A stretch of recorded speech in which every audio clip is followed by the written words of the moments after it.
Alright folks, today I'm here to take you through the 6th volume of the Walking Dead comics, This Sorrowful Life.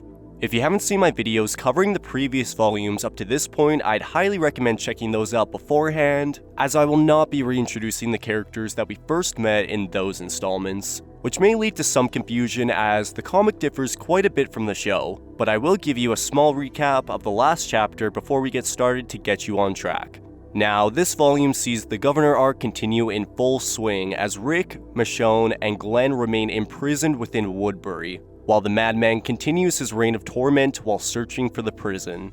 This version of the story is quite a bit different than the TV version, so I'm excited to hear what you guys think about it in the comments down below. And with that, if you end up enjoying this video, please consider hitting that like button and drop a sub to see more content like this.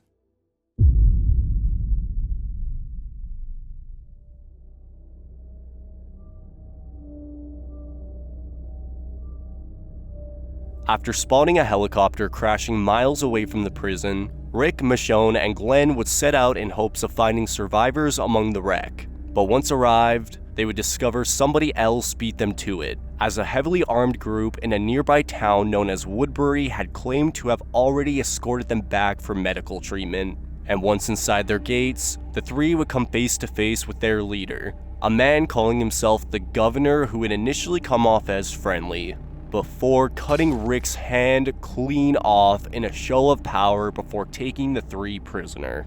And although our survivors would remain strong throughout his torture, the Governor would inevitably uncover the truth on where they came from through manipulation. As Rick continues his treatment with the seemingly kind Dr. Stevens while under the impression the Governor could be arriving at the prison any minute, the two pit fighters we saw in the previous volume arrive in the medical wing after a rougher than usual show, as one of them berates the other for knocking his teeth out.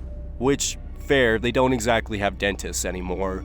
But as he attempts to apologize, the man takes out his knife before stabbing him in the neck, showing us not only is the Governor a volatile threat, but your average Woodbury goon is as well, making for an army that would have no issue steamrolling their home if found. Now, unfortunately, as a result of this death, a spot among the fighting pits has opened up for tonight's show, leaving Michonne as the perfect contender in the Governor's eyes while agreeing to give her katana back as he severely underestimates her fighting capabilities. However, despite us seeing how hot-headed these people can be, Martinez arrives at the hospital wing and shows genuine shock and fear after seeing what the Governor did to Rick. And although Officer Friendly blames him for sending them straight to the Madman in the first place, Martinez makes it clear he had no idea this would happen, telling us there may be more good apples within Woodbury than just Alice and Dr. Stevens. Regardless, that wouldn't really matter right now, as Michonne is thrown into the fighting ring with her katana in hand. And of course, without hesitation, she decapitates the aggressive fighter in one swing while the citizens of Woodbury and their children watch, before unleashing her fury on the captive biters. An act that would enrage the Governor as he has Michonne tackled and chained up before contemplating whether or not to kill her with her own sword. This stunt cost him a whole batch of roamers and some of the trust of his people, so one way or another, she was gonna pay. Now, although Rick has been quick to violence since losing his hand, he begins to take another approach after noticing how scared Alice was within Woodbury. Lori could be due any week now, so having a doctor on standby within the prison would be extremely valuable. But as he begins to plant those seeds within her head, Martinez would rush into the medical room and claim he was there to save their lives by helping them escape, proving he was genuinely disgusted by the Governor's actions as he reveals to have freed Glenn, who Rick learns wasn't let go and followed back after all, giving him hope the prison could still be hidden. And as the three, along with Alice, begin their breakout, Martinez further proves himself as an ally by beating one of the guards watching Michonne unconscious and freeing her from her chains, before encountering Dr. Stevens, who also wishes to join them as he fears what the Governor is capable of, despite feeling guilt over abandoning the regular civilians of this town as one of their only doctors. However, as the five approach the outer wall, Michonne announces she wasn't leaving yet as she wanted to pay a visit to the Governor on her way out. And as she takes off while ignoring the others' pleas to stay, the remaining escapees are forced to hop the wall without her. But as they hit the ground on the other side, believing they had succeeded in their escape, a roamer from the shadows suddenly reaches out and bites Dr. Stevens right on the neck, leaving his apprentice Alice with no choice but to put him down, which ironically demonstrates how the governor's way of leadership does keep the weak alive despite their constant terror. This escape attempt had now cost the life of a doctor, one of, if not the most valuable profession in the apocalypse, so it was essential they made the sacrifice worth it by surviving the trip back home. Now, all of this has seemingly been unfolding right under the governor's nose, as he attempts to feed Penny a not-so-fresh foot. But after getting an unexpected knock at the door, Michonne would keep her word and bust through before overpowering the madman and acquiring her sword. But this was all just too easy. She wanted to take her time and enjoy what was about to happen. So knocking him out after another brief throwdown, the governor would wake up tied from both arms naked, much like how Michonne herself had been. And as the realization of what was about to happen sets in, she would meticulously list every object she collected to torture him with while describing what each would be used for. But you see, with YouTube's policies on graphic content, I won't be able to go through exactly what she did with each of these items, but the highlights include cutting off his left arm and removing his eye with a spoon that was already shoved up his... Yeah, anyway. This seriously goes on for an entire issue. It's one of the most brutal installments in the series. But it essentially ends with Michonne sicking Penny on the Woodbury goons who caught her in the act before fleeing as the governor is left utterly mutilated on the floor.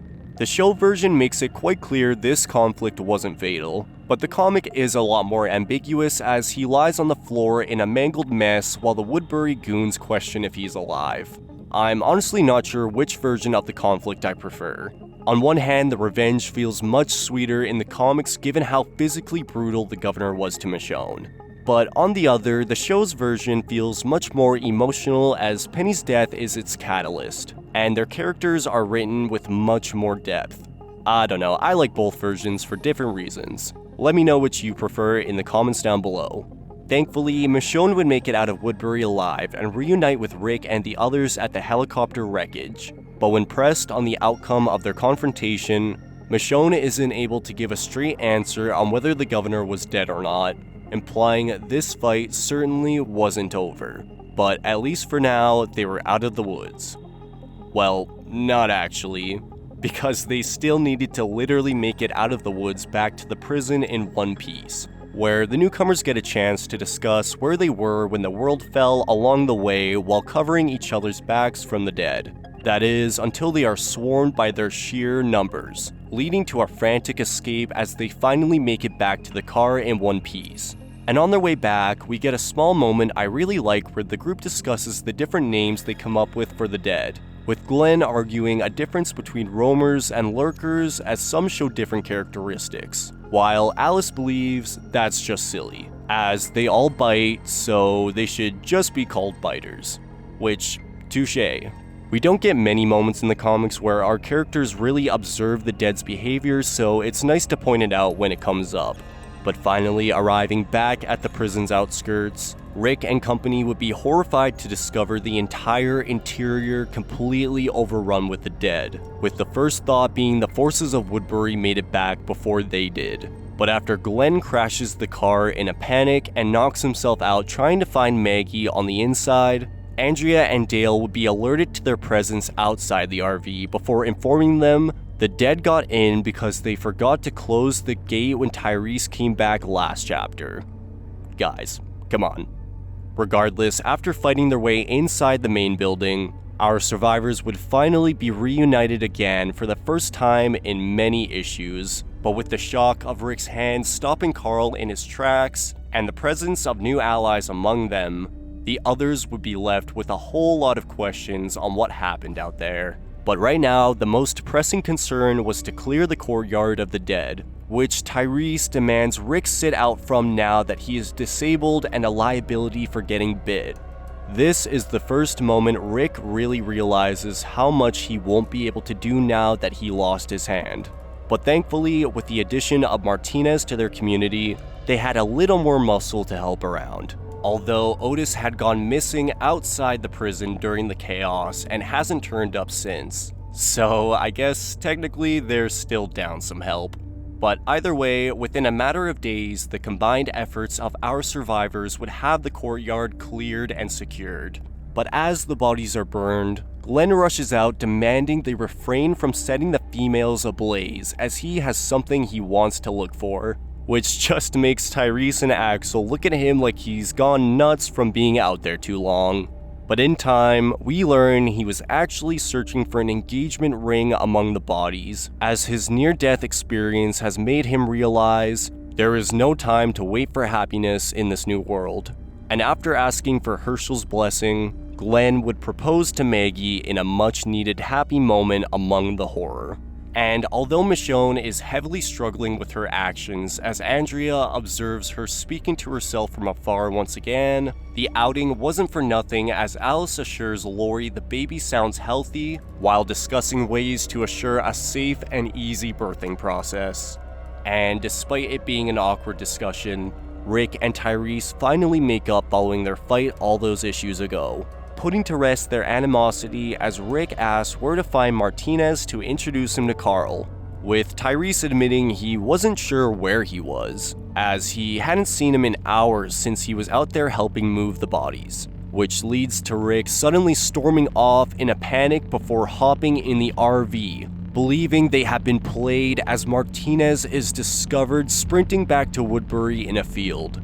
It was all a ruse, as the governor was no fool. He had instructed Martinez to break them out and gain their trust in order to find the prison's location in secret, and with no other options left, Rick would slam the gas pedal as far down as it would go before striking Martinez with the vehicle, leaving him crippled in the field as Rick begins to finish the job by strangling him with his bare hands.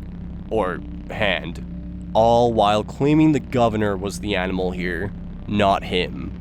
We don't get a scene like this during the governor arc in the show, but the whole car hitting thing was adapted in season 5 during the hospital arc, with Officer Bob taking the place of Martinez. And although Rick comes back without hiding the murder, the other survivors don't really object to what he did, unlike what we saw with the prisoners, implying Rick's speech in Volume 4 and the horrors of what they went through has forced the rest to understand what it means to survive in this new world, despite Rick himself now questioning to Lori if his ability to kill for his family makes him evil.